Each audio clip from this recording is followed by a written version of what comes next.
So Pixar Studios has officially released the Inside Out 2 trailer today, and I'm here to do a trailer breakdown for you guys. So the first thing that I noticed in the Inside Out 2 trailer is that Riley is celebrating her 13th birthday. And what does that mean when it's your 13th birthday? It means you're a teenager, and that means you're going to be dealing with a bunch more complex emotions because you're starting puberty. And I think that's going to be central to the Inside Out 2 plot.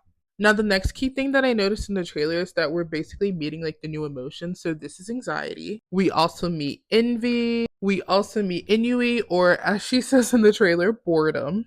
And the last emotion that we meet is embarrassment.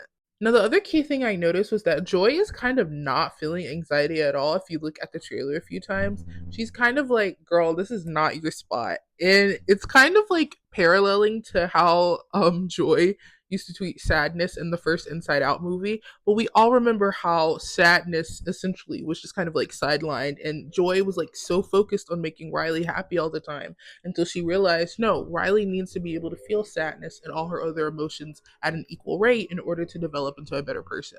I think the same thing is going to happen with Inside Out 2, with anxiety, and potentially all the newer emotions that Joy is afraid of allowing Riley to feel. Now, this part is probably the most interesting part of the trailer to me. The whole, like, they're all stuck in this kind of like bottle jar thing, and one of them says, I can't remember which one said it, but one of them says, we are suppressed emotions. And I think that could be interesting and central to the plot.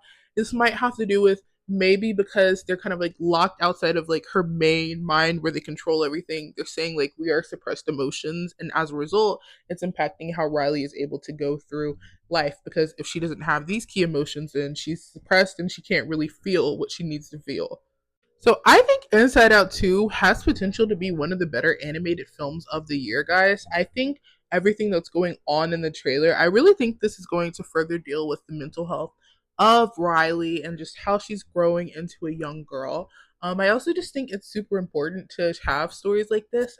I feel like there's not necessarily, I wouldn't say there's not necessarily like a lack of like shows and just media that are centered around girls, but I think it's really important to just have these things for little kids and help them understand like no, mental health is important. It's okay to feel this way because you're going through just such a crazy world, and puberty and emotions, all of that, like it's all going on in your body while you're still supposed to be a kid. So yeah, I think Inside Out 2 is going to be a pretty decent film, and I can't wait to see it. Let me know if you guys are going to see Inside Out 2 this summer, what your favorite Pixar film is. If you didn't like the first movie, what's your preferred cartoon or animated show and film? And I will see you guys in my next video. Peace.